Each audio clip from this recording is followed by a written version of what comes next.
Hello, good morning friends. तो आज हमने गोहिल वंश की वंशावली के बारे में बात करते हैं। तो देखो, यहाँ पर मैंने मेवाड़ रियासत के गोहिल वंश की वंशावली लिखी हुई है।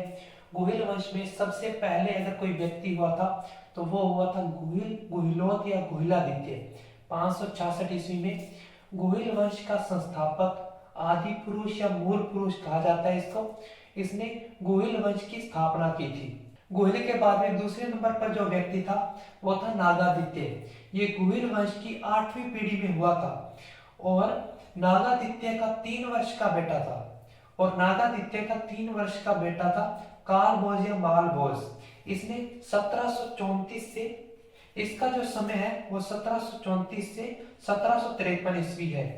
कालभोज या मालभोज को बप्पा रावल भी कहा जाता है और कहीं पर इसकी बप्पा रावल उपाधि बताई जाती है। अब आगे देखो, गोहिल वंश का वास्तविक संस्थापक यानी गोहिल वंश का संस्थापक, आदि पुरुष या मूल पुरुष तो गोहिल है, लेकिन गोहिल वंश का वास्तविक संस्थापक कालभोज, मालभोज या बप्पा रावल है। इसके बाद में देखो, 1734 ईस्वी में गोहिल साम्राज्य की स्थापना की थी।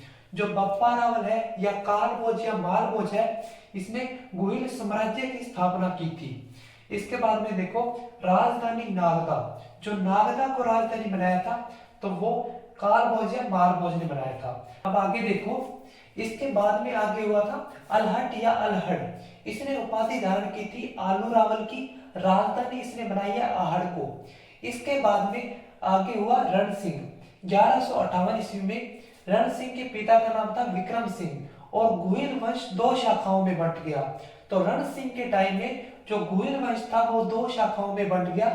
एक हुई रावल शाखा और एक हुई सिसोदिया शाखा। तो रावल शाखा में जो सबसे पहला व्यक्ति हुआ वो हुआ क्षेम सिंह। यह रण सिंह का बड़ा बेटा था। और सिसोदिया शाखा में जो सबसे पहला व्यक्ति हुआ वो हुआ राहब। यह रण सिंह का छोटा बेटा था। जो क्षेम सिंह था ये बड़ा बेटा था। जो क्षेम सिंह था ये बड़ा बेटा था रण सिंह का और उपाधि रावल की लगाते थे ये, और इनकी जगह चित्तौड़ थी। इसके बाद में आगे देखो, जो राहप है, इसके बाद में आगे देखो जो राहप है ये छोटा बेटा था रण सिंह का और ये उपाधि राणा की लगाते थे। और इनकी जो जगह थी वो गांव या ठिकाना राजसमंद में था, सिसोदा गांव। फिर आगे देखो, क्षेम सिंह के 2 बेटे हुए, एक हुआ सामंत सिंह और एक हुआ कुमार सिंह। सामंत सिंह को नाडोल यानी पाली के कीर्तिपाल चौहान ने हरा दिया था। यानी कीर्तिपाल चौहान ने सामंत सिंह से राज्य छीन लिया 1172 या 70 ईस्वी में। और सामंत सिंह को बांसवाड़ा और डूंगरपुर यानी वागड़ में जाकर शरण लेनी पड़ी। सामंत सिंह का जो बदला लेता है वो लेता है कुमार सिंह और ये कीर्तिपाल चौहान को हराता है और मेवाड़ पर अधिकार कर लेता है। अब हम आगे के शासकों को देखते हैं। तो अब हम देख लेते हैं क्षेम सिंह के आगे के राजाओं के बारे में। तो देखो, क्षेम सिंह था, इसके 2 पुत्र थे, सामंत सिंह और कुमार सिंह। जो सामंत सिंह था उसको क्या किया, नाडोल यानी पाली के कीर्तिपाल चौहान ने हरा दिया था और राज्य छीन लिया था 1172 या 77 ईस्वी में। इसके बाद में आगे देखो, इसको सामंत सिंह को डूंगरपुर में बांसवाड़ा यानी वागड़ प्रदेश में शरण लेनी पड़ी। इसके बाद में जो आगे राजा हुआ वो कुमार सिंह। कुमार सिंह ने अपने भाई का बदला लिया और कीर्तिपाल चौहान को हराया और मेवाड़ पर अधिकार कर लिया 1179 ईस्वी में। कुमार सिंह के बाद में जो राजा हुआ वो हुआ पदम सिंह और पदम सिंह का पुत्र था जेतर सिंह। 1213 ईस्वी से 1250 से 1252 ईस्वी है। जेतर सिंह ने राजधानी बनाई चित्तौड़गढ़।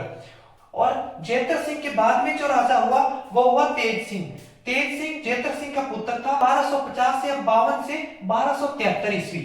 इसके आगे देखो, तेज सिंह का जो पुत्र हुआ वो हुआ समर सिंह। इसका समय है 1173 से 1301 या 1302 ईस्वी। समर सिंह के 2 पुत्र थे, रतन सिंह बड़ा था, कुंभकर्ण छोटा था। जो कुंभकर्ण था वो नेपाल चला गया था। तो समर सिंह के बाद में जो राजा बना वो बना रतन सिंह का समय 1301 या 2 से 1303 ईस्वी। रावल शाखा का अंतिम शासक है, यानी जो रतन सिंह है वो रावल शाखा का अंतिम शासक है। 1303 ईस्वी में अलाउद्दीन खिलजी का आक्रमण होता है और यहाँ पर शाखा होता है 1303 ईस्वी में, और यहाँ पर रावल शाखा समाप्त हो जाती है। तो हमने गुहिल वंश को रावल शाखा तक देख लिया। अब जो सिसोदिया शाखा है उसको नेक्स्ट वीडियो में देखेंगे।